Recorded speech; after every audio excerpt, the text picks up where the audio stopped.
All right. I want to be mindful of everyone's time tonight. So I just want to thank everyone for attending and logging in. This will be recorded, and so want to make sure that you know that this will be available on our virtual connections page, which has all of our webinars on them, including a variety of topics from COVID-19 and type 1 diabetes, also topics like advocacy, fitness and T1D, and a number of other ones. So I encourage you all to check out that webpage as well for this recording and many others after the fact.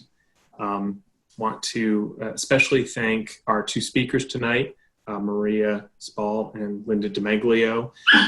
Really appreciate them both and their time with us tonight. So want to thank Roche, who is sponsoring our Virtual Connections program. So big thank you to them. And finally, just want to invite you all to our upcoming November 1st Reimagine One Walk. This is an opportunity to engage with one another, do all the great things that come with a walk, but obviously in a virtual space as well. So registration is open. That is going to take place on November 1st. So really encourage you all, if you haven't already, to consider that. You can do that at jdrf.org/walk. So without further ado, I'd like to turn it over to Maria. Hi, everyone. I just want to tell you thank you for spending a little bit of time with us this evening. I'm just going to take you through real quickly what it is that we will be going through. If I can get it to change the slide. There we go. So I'm going to talk a little bit about who we are, what it is that we do, the different types of research that we're engaged in, and what we've learned from some of our research in terms of progression of type 1 diabetes. And then Dr. DiMeglio will take over at that point and go a little bit more depth about the research approaches here at IU in regards to biomarkers and new therapies and new technologies and things. So this is the team. It's a fairly recent team picture, and our team consists of many endocrinologists, nurse practitioners, registered nurses, lab technicians, and we're all working together to reach our mission goal, which is to understand how type 1 diabetes develops over time, try to prevent or delay people from developing type 1 diabetes, helping preserve people's ability to make their own insulin, especially those who are newly diagnosed, and improve the quality of life for people with established diabetes through new therapies and new technology. The types of type 1 or the diabetes research in general, I think everyone is looking for that cure, that magic pill, bullet, however you want to call it. But as we do more research, we're finding out that people have different theories on how we can get to what that cure can look like. Can it look like, replacing the beta cells that are being destroyed? Is it preserving what beta cells that you have left? Is it developing a vaccine so we can prevent people from developing type 1 diabetes? So there's a lot of different avenues to go to try to find what that cure is going to look like. Just like before in the past with, we were just talking about some of the childhood diseases that we now have vaccines for. Is that another good way to try to find, what is that cure? Is it through prevention?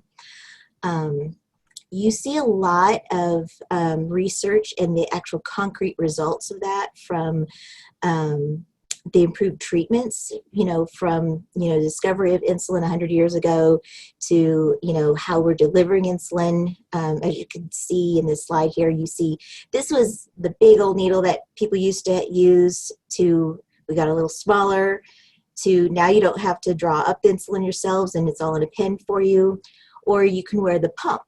Same thing, it used to, you had to poke your finger to check your blood sugar.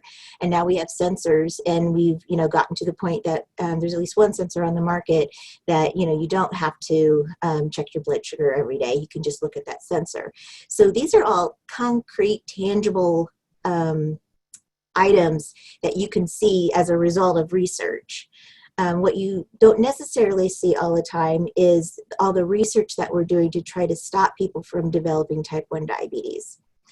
And our site's involved with TrialNet, which is a network that's looking at ways to try to prevent people from developing type 1 diabetes. And we've been involved with them since 2004. And so one of the things that have come out from all the data that has been gathered and analyzed is this idea of this pathway to prevention. So we know that people have this genetic risk for developing type 1 diabetes.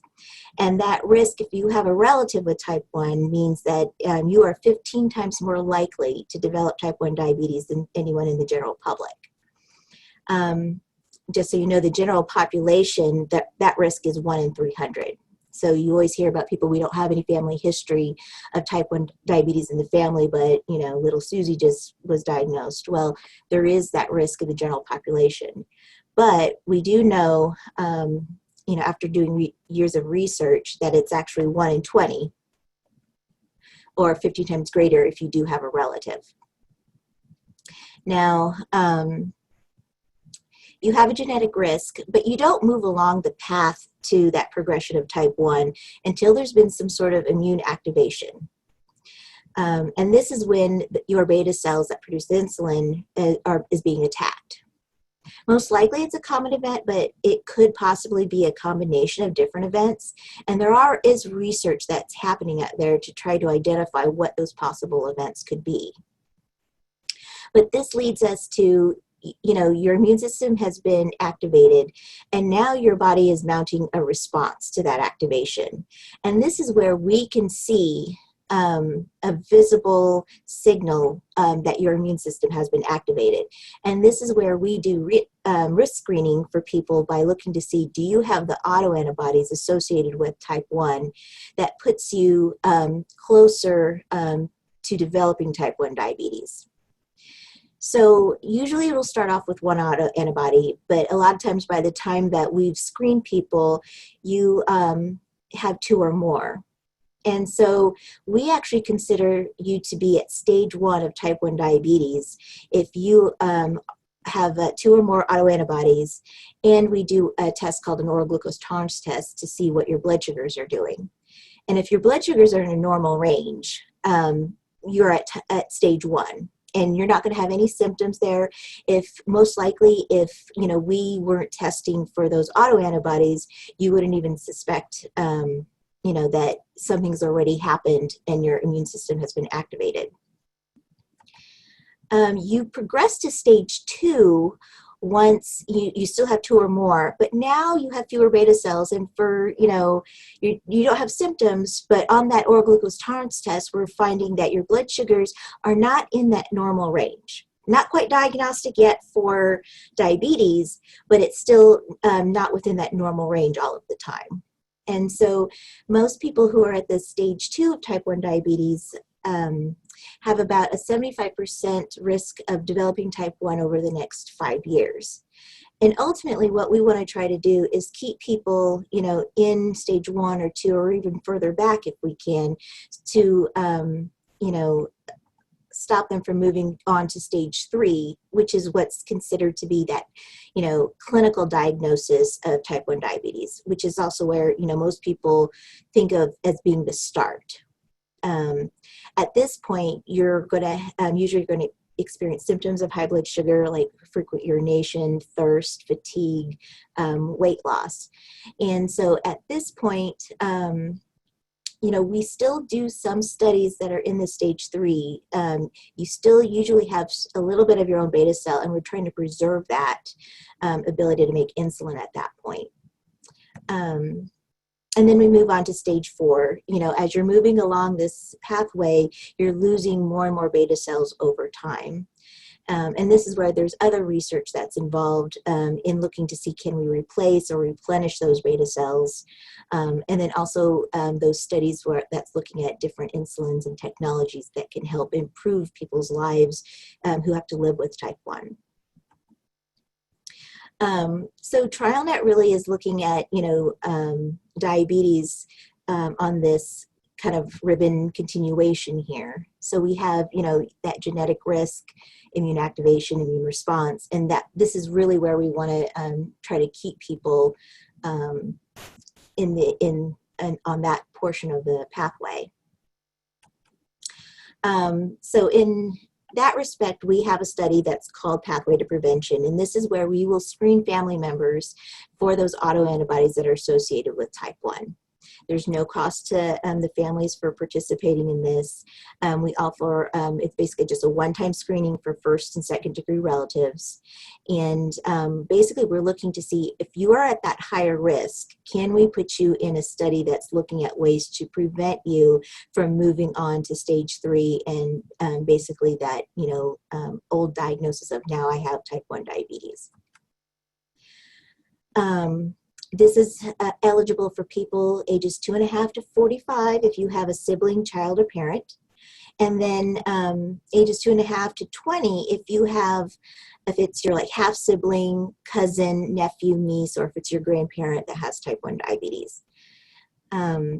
It's really important that we try to halt that progression, because one of the other things that we've discovered is that the younger you are, when you've developed autoantibodies and even, being diagnosed, this slide's hoping to illustrate to you how much faster the younger you are that you start losing those beta cells. So if we can keep you in stage 1 until people are older, there's the possibility of having much more benefit later on when it comes to those long-term complications associated with diabetes. So currently, we have one prevention study that is currently enrolling. And this is targeting people who are considered to be at that stage 1 of diabetes. So they have 2 or more autoantibodies, but still have normal blood sugar. And the idea is that we're hoping that hydroxychloroquine can change the immune system enough that it will help decrease the loss of beta cell over time to either prevent or at the very least delay diabetes onset. Hydroxychloroquine, I know it's been in the news because of COVID-19. A lot of differences with what we're doing is, we're not giving it to people who are really sick. So those side effects we have not seen as been reported with studies using it for COVID. But it is a fairly safe drug that has been on the market for 60 years, been given to many children and pregnant women, and it's also been seen to show some reduction of symptoms for people with rheumatoid arthritis and lupus. So the idea is that it's helped with some other autoimmune diseases. Can this be a drug that we can use for type 1 to prevent, hopefully, or at the very least delay moving on that continuum? And this is just a kind of like a summary of all the other studies that we have been doing. So you see here's Pathway to Prevention, where we do the risk screening, and then we try to get you into a prevention study targeting people who are in stage 1 and stage 2. So the hydroxychloroquine that I was just talking about is currently enrolling. We have a study which we used abatacept, and in that study we've just completed all the infusions, and so we're hoping that we'll have some results soon, maybe summer of 21, but hopefully we'll have something out soon about how that's working. And then those that are targeting in stage 2 is a drug called teplizumab, and the results are in for that. And so if you hadn't heard, this study is the first time ever that we've had a drug that has shown that it has delayed the diagnosis of type 1 diabetes. So it's kind of, really exciting news. And, there's, plans to do some, further research with this drug. So there will be more to come at a later date. And then this is just one study where we did target people in stage 3 who were newly diagnosed. And again, results are in, and this drug called ATG was shown to preserve some of that beta cell function in people. So again, more exciting news about the research that TrialNet has done. And then coming soon, we don't have IRB approval yet, but there's going to be another study that's being nicknamed TOPPLE, and then hopefully we'll, once we have IRB approval, we'll be able to talk more about that. But unless anybody has any questions, I will turn this over to Dr. DiMeglio. Thanks. We can also take questions at the end, but as Sean's been saying, put them in the question and answer box or in the chat box, and we'll find them there if you have them. So I'm going to spend a few minutes talking about the clinical research areas that we're actively involved with in IU, and I'm going to take you through biomarker discovery, developing new prevention therapies, and then some studies we're doing in persons with established diabetes. So next slide, Maria. Perfect. So you guys have seen this ribbon already in this talk, and the first thing that we have been looking at IU is how we can develop blood or urine tests to identify the onset of beta cell stress and death in stage 1 and stage 2 diabetes. So the rationale for looking at biomarkers of this development is that measures of beta cell stress, death, or mass can be used to complement measures of beta cell function and markers of immune activation. Type 1 diabetes prediction and risk stratification in stage 1 and 2 diabetes can be done this way, so we can know better who in stages 1 and 2 of diabetes will go on to stage 3 and 4. We can also, by looking at biomarkers, figure out new therapeutic targets. So initially, the first studies done in type 1 diabetes to try to cure the disease were used very broad immunosuppressants, and now we're using much more targeted therapies, as Maria showed you. And we can identify new targets if we know new markers. And we also can guide the use of immunomodulatory therapies and beta cell targeted therapies, because we know that some people everybody who develops type 1 diabetes probably develops it for a slightly different reason, even see people in the same families. And we can target the therapy that we're using to the individual if we know more about markers of disease progression. So what we're trying to do at IU, and we're just 2 parts of a large team, is do everything from isolated islets and cell lines. And JDRF here in Indiana has heard talks before from Teresa Mastracci, who's also a JDRF-funded researcher looking at zebrafish, so all the way back to zebrafish, but also mouse models, islets from people. Then looking at exosomes, which are small packets of RNA, so small packets of genetic information released from islet cells, all the way to pancreatic sections to look at beta cells. And the part that the 2 of us are involved with more is the developing of clinical samples. But you can see that each of these arrows goes both ways, because we give samples that then go back to inform what they look at in sections and exosomes, and they tell us what to look for in the blood. So one of the things that we developed at IU and is led by Dr. Carmela Evans-Molina in our group is a diabetes biobank. And so what we do is from people with new onset diabetes, as well as from people with established diabetes that are what we call phenotyped, meaning we know a lot about their disease and other aspects of them. We collect blood. We then process the blood, label it, and store it, and then it gets stored in the bottom right. You can see the deep freezers of the biobank. And then literally we take that blood and we analyze it at IU, but also those samples then have gone around the world. And we work with researchers across the world, and then they are doing their own forms of discovery, as well as the discovery we're doing locally.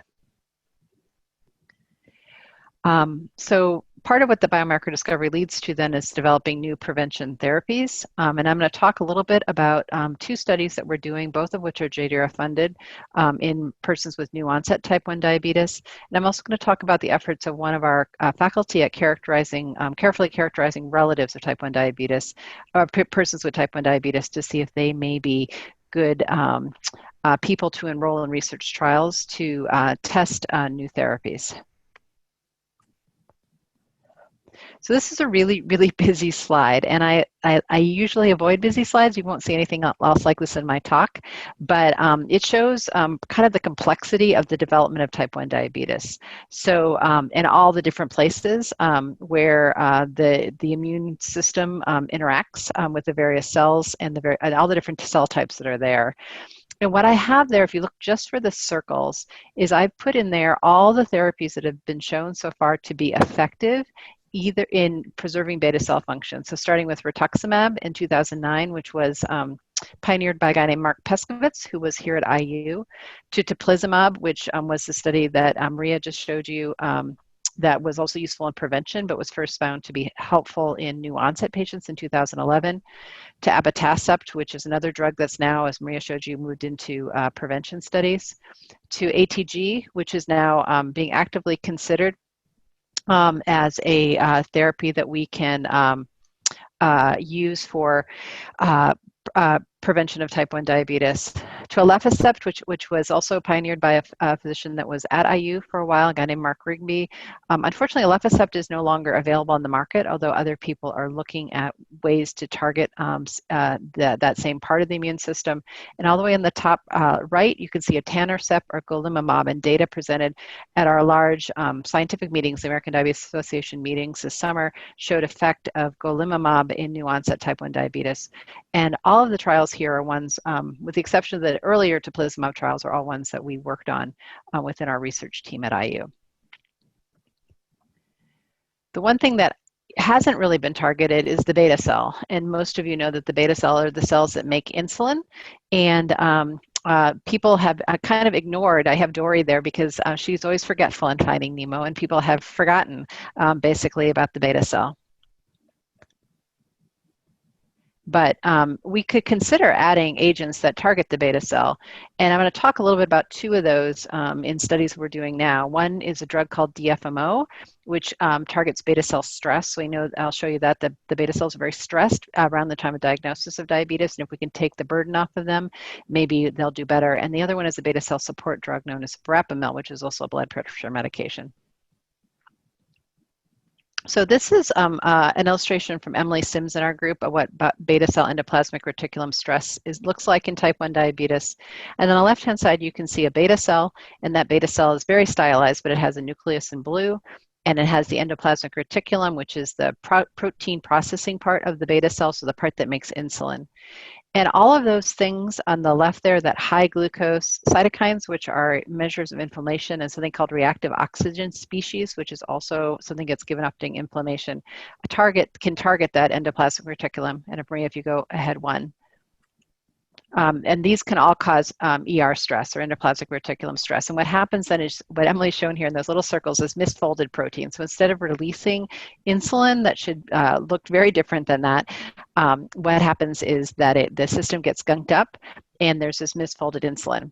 And so up on the top right, you can see kind of what happens if things if you can't process properly. So we've probably all sat in a toll road, probably not quite as bad as that one at some point, but going into and then also coming out of this toll plaza, presumably in China, you can see the backup of traffic. Maria, if you click one more time.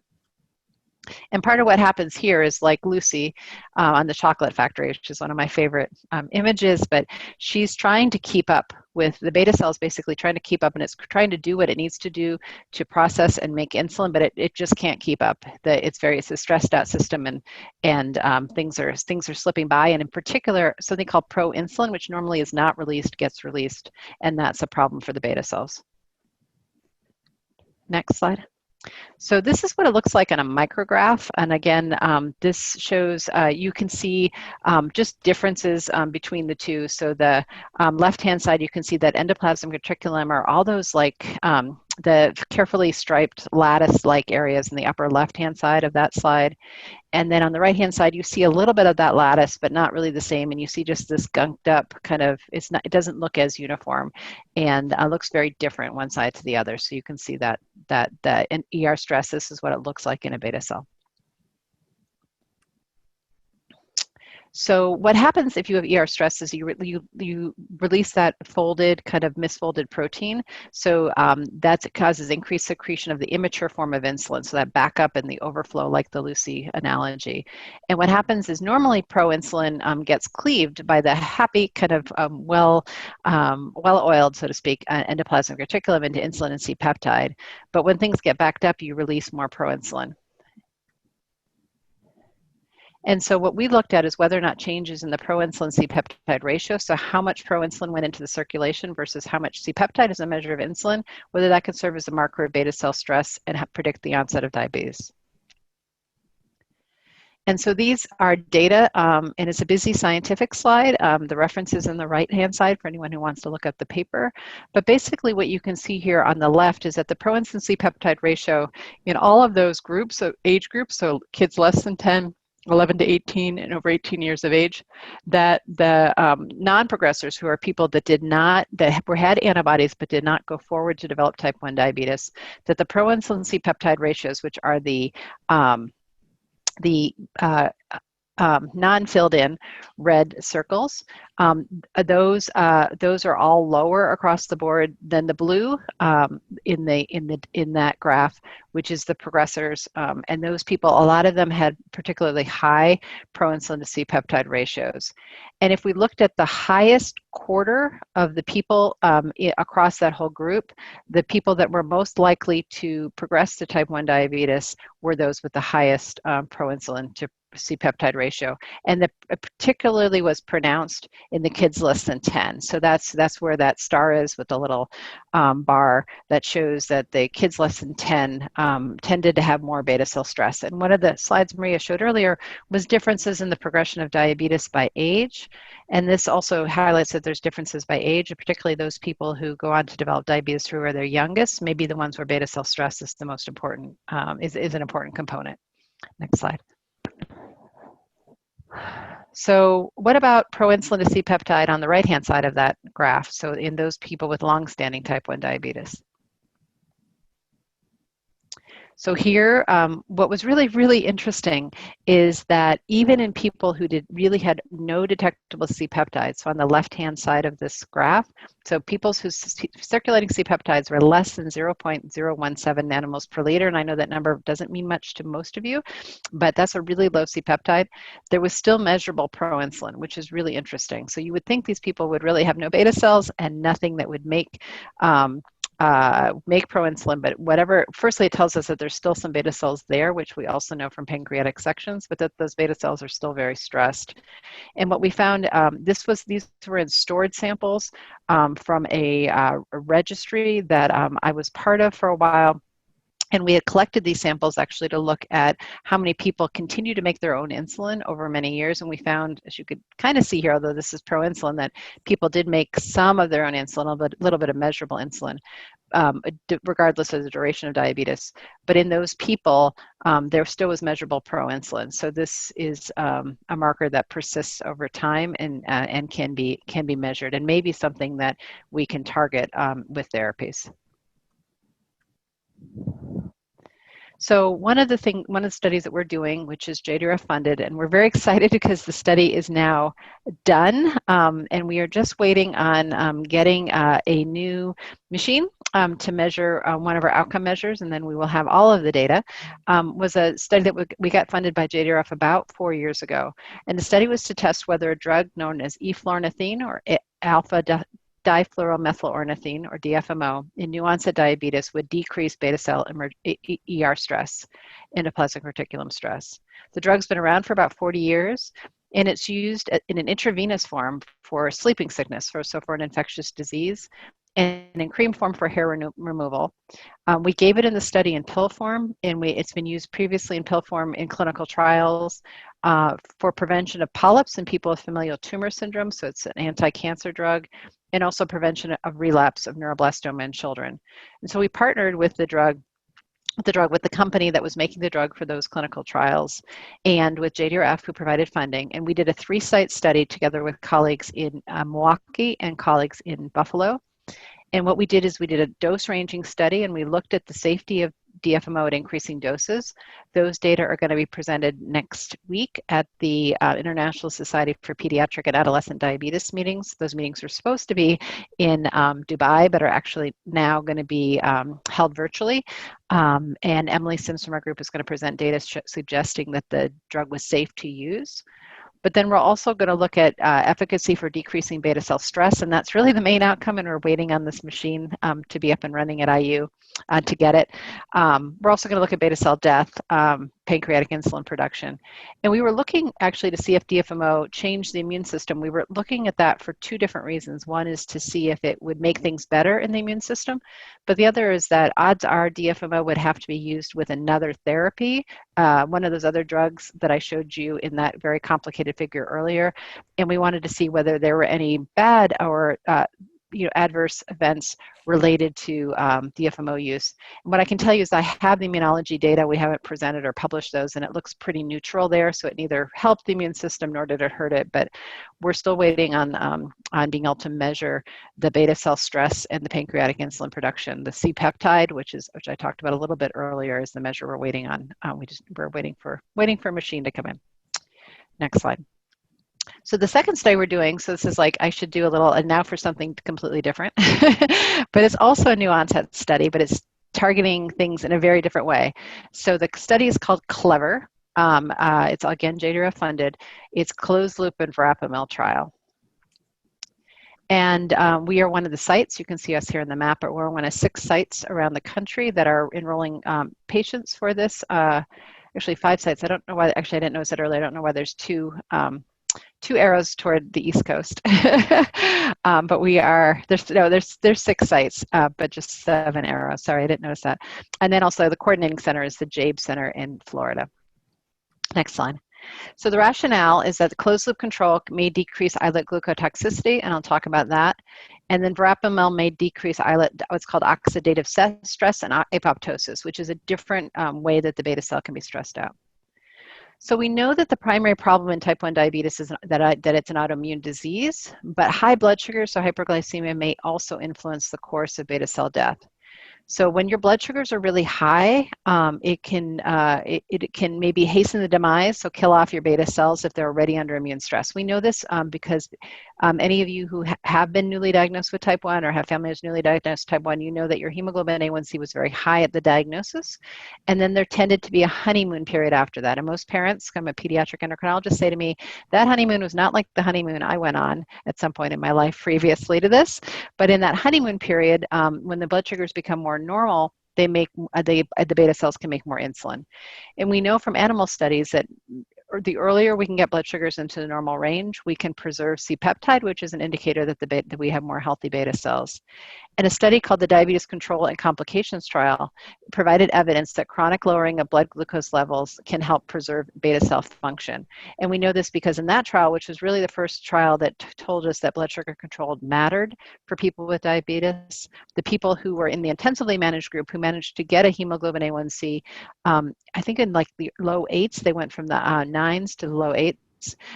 They had a slower rate of decline of stimulated C-peptide, so their beta cells continued to make their own insulin longer. Next slide. So we were also part of a study that was now published 7 years ago on the effectiveness of early intensive therapy on beta cell preservation in type 1 diabetes. And this was led by a guy named Bruce Buckingham at Stanford. He's one of the people also doing the CLEVER study with us. And what he was wondering is if we took people and we put them on closed loop systems for 5 days after the course of, after the onset of diabetes, and we really got those blood sugars in the normal range, would that lead to preservation of C-peptide over time, so to better beta cell function over time? And I just show you the data here because no matter how we sliced or diced it, we could not find that it had any effect.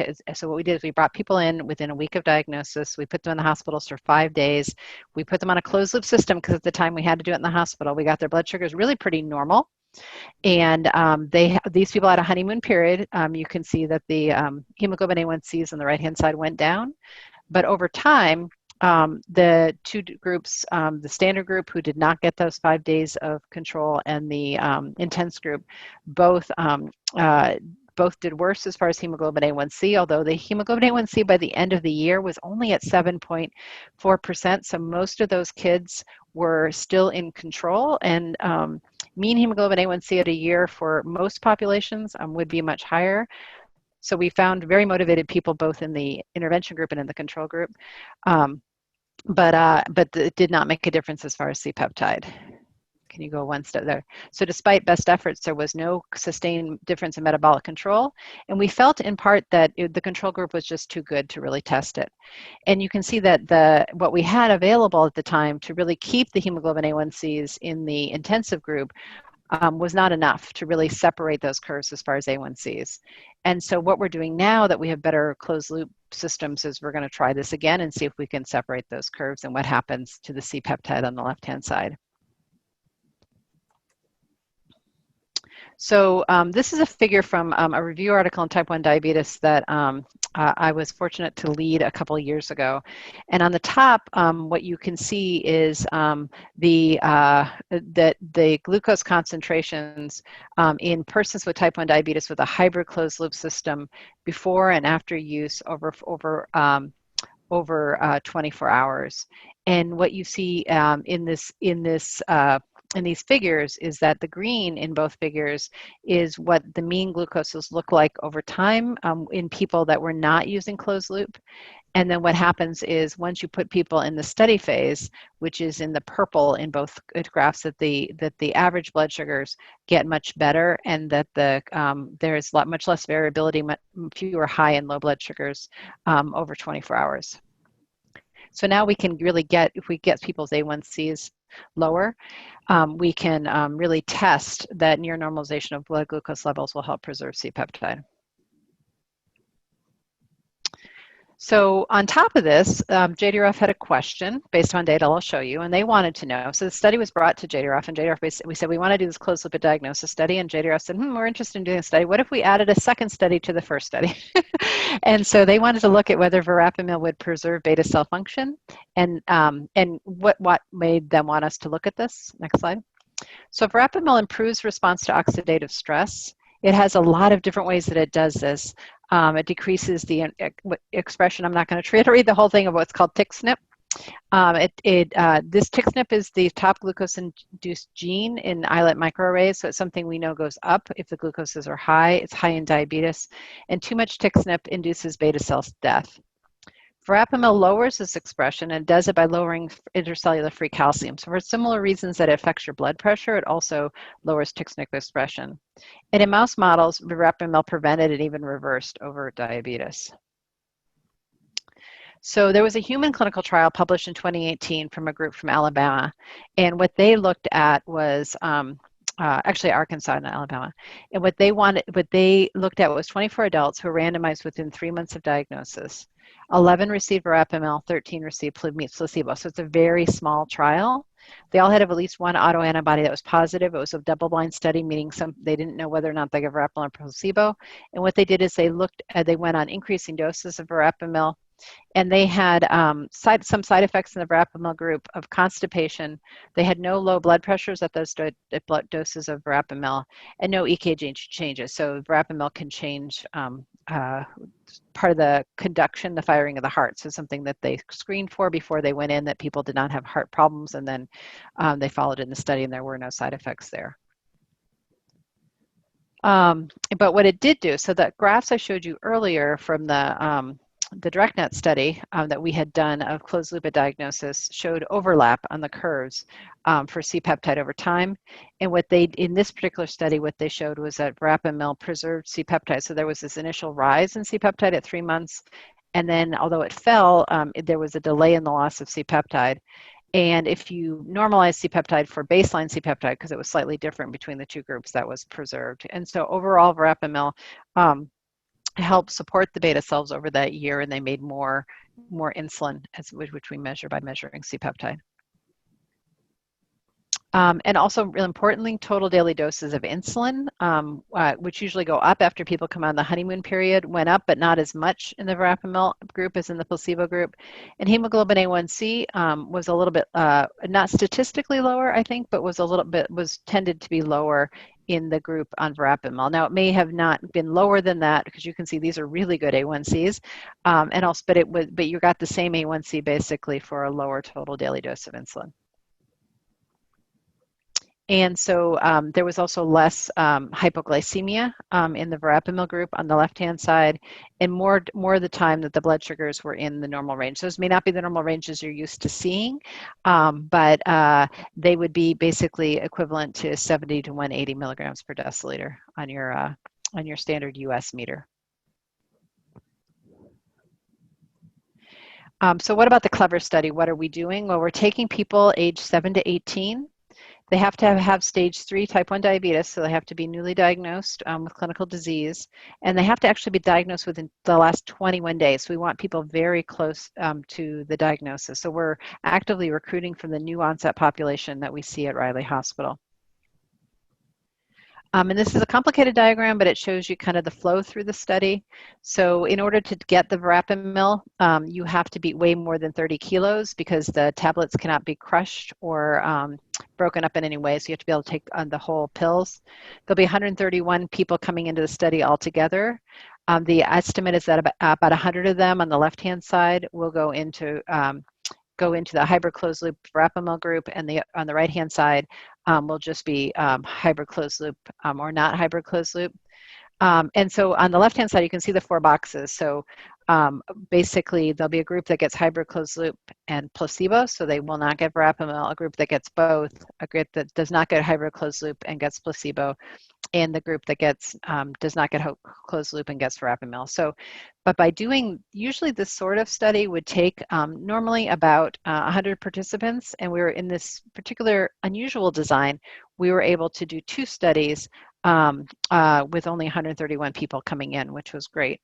And then cohort B is the younger kids, the kids who weigh less. More of them get hybrid closed loop because we wanted those people to have, a pretty similar prospect of getting some benefit from one of the drugs in the trial or from one of the interventions. About 2/3 will get hybrid closed loop and the other third will not. These people are then followed for 12 months, and what we're looking at are the same things that you saw in the other Verapamil study. We're looking at in C-peptide in response to mixed meals, and then changes in blood glucoses. In this case, we'll have continuous glucose monitoring, A1C, and then we're doing a bunch of those kind of biomarker studies to look at other things that predict response. And then the final thing I wanted to mention, I knew we would not have a lot of time to go through it in detail, is that we are doing other studies currently with persons with established type 1 diabetes. So we do a lot of work not only with new technologies, but also optimizing use of technologies. So we just completed a study that I led of 140 kids at a number of sites around the country that were less than 8 using continuous glucose monitoring, and we tried a behavioral intervention and an educational intervention to try to improve use of continuous glucose monitoring. We're also doing studies with new closed loop systems that are commercially available, ones that are kind of not yet commercially available but being tried in kids, and studies of new insulin formulations. We've also done studies of new glucagons, which led in part to the glucagons that are currently available on the market coming to the market. So we've been involved in all 3 glucagon trials, actually, for the 3 new glucagons that have come to market. So if you're interested in any of our, if you have established diabetes or know somebody who does, contact us and we would be happy to enroll you in what Maria has started, which is a recruitment database. So we keep track of who's interested in participating in trials, and we have keep enough data that if you're eligible for a study, we can reach out to you and say that we have something like this. Next slide. And so with that, we'll close. I see we have a couple questions appearing in the chat, so we can address some of those. I just want to say thank you to everybody in our group. We have a Facebook page and a Twitter feed, so you can find us at T1D Indy. The logo looks like that. It's a word cloud, type 1 diabetes. But we work with people here. We work with, I've worked a lot with the group at the Type 1 Diabetes Exchange Registry which is helping with the CLEVER study, the work through TrialNet, our study team for the DFMO study, our funding from NIDDK, JDRF, and the Helmsleys, and our research staff and study participants. So thanks for your attention, and we'll take some questions. I think we have a few, right, John? Yeah, it looks like we have a couple. I am also So I'll take these two that I see in the chat, and then what I will do is make sure anyone is able to talk, and if they want to pose their question live, feel free to unmute yourself at that point as well after these first two questions here. So the first one is, someone asked, is it realistic to get general population screening for type 1 diabetes antibodies? And who would be responsible for implementing and paying for such a program? What age would it be ideal to screen at? So some thoughts on that from either of you? Do you want me to take it? So there's a lot of talk about general population screening, and it's been piloted in a number of different ways, both in the US and in Europe. And there is going to be, starting soon, more of a general population screening program through Sanford in the Dakotas. And they, so what's really needed is a drug like teplizumab, which we had, which was able to prevent the progression to type 1 diabetes. So we needed to have that. That I think we probably need FDA approval for that drug before that can move forward on a larger level. And then one of the things we've talked about is general population screening would have to be incorporated in some way into the standard things that pediatricians do. So there's a, the American Academy of Pediatrics has guidelines for what we do and something called Bright Futures, which helps pediatricians know what screening to do and at what ages. So it needs to go into there. But I think we need, in order for it to happen, we have to have a therapy that can show benefit. We have to have a low cost, a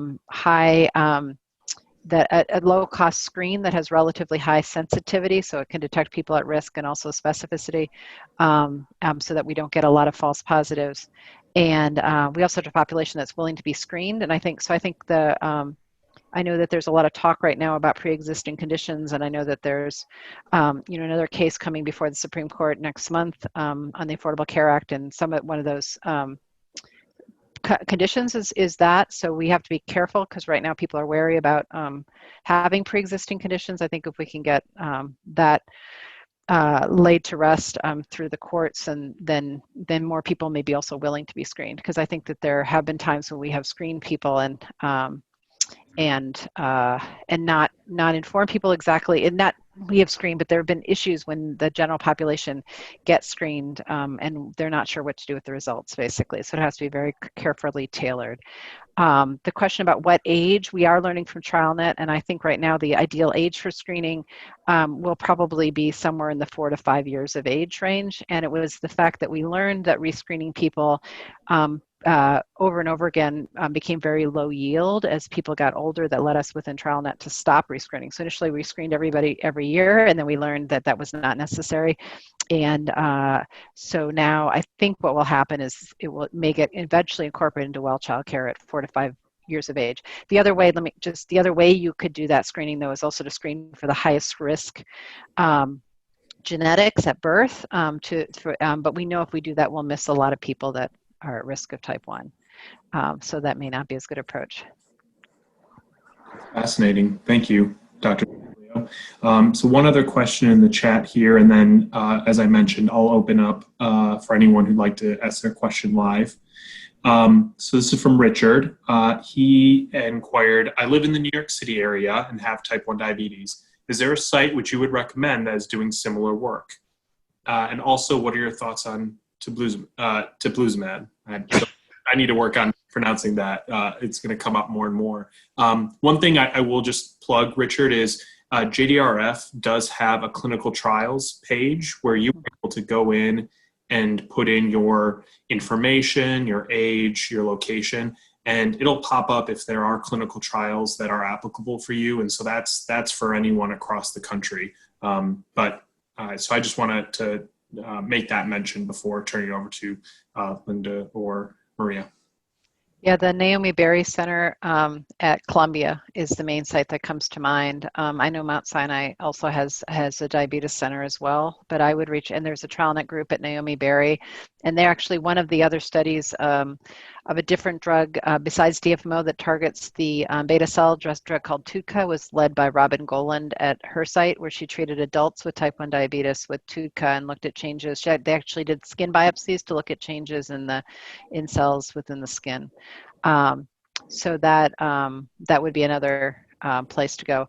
Teplizumab has a lot of promise. It's also a drug that's difficult to give people because it requires right now either a 12 or 14-day infusion. So I think it's an important step forward. The data from TrialNet suggests that you can delay the onset of type 1 diabetes by about 3 years using teplizumab on average, which is a significant delay. I think anyone with diabetes would rather not have had diabetes for 3 years. The new onset trial is ongoing, and it's been not on pause. I think in Europe it's going pretty strong. In the U.S. because of our COVID outbreak, it's been a little bit more delayed in going again because you wouldn't want to give teplizumab to somebody that gets COVID necessarily, because there are data that suggests that COVID may be worse in people who have immunosuppression. So, and teplizumab definitely gives you immunosuppression. But I think we need to wait for the prevention study. And I know that Prevention is the company that's doing the teplizumab trial. So I think we need to wait and see what their new onset trial shows. They're optimistic that they will finish recruitment in the next 6 to 9 months, and that they want to have the data by 2021, which would be the 100th anniversary of the discovery of insulin. So 2021, 2022, so that's their goal. So hopefully they will get there. But it's a really important breakthrough therapy. I think ATG has real benefit. I think the abatacept study that we're doing within TrialNet is going to be very important. And I think golimumab data with an anti-TNF are also really important. Great, thank you. Yeah, I always think when with that, it's always really exciting when you see, prolongs or delays it for 2 years, and then a year later you see delays to 3. Like that's always promising when it kind of ticks up like that. So yeah, and we've been in our TrialNet network meetings this week, and one of the things that we were talking about was, we also need to go in and figure out who the people were that have continued to respond, and also who the people were that that developed diabetes early, and see if we can figure out better how to tailor, how to kind of personalize that therapy. Mm-hmm.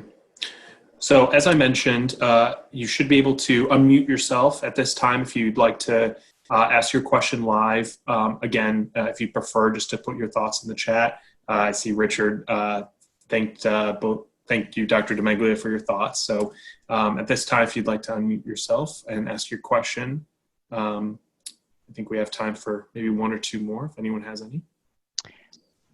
I'll put our email address for our team too in the chat. I realize I didn't. So that way people have it as well. If they have additional questions, they can send it to us that way too. So just pedsdiab@iupui.edu. Wow.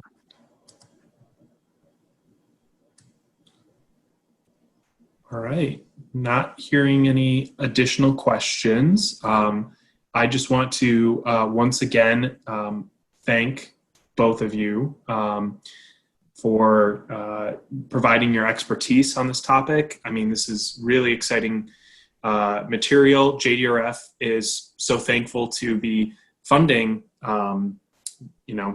clinical trials like this and moving this type of thing forward.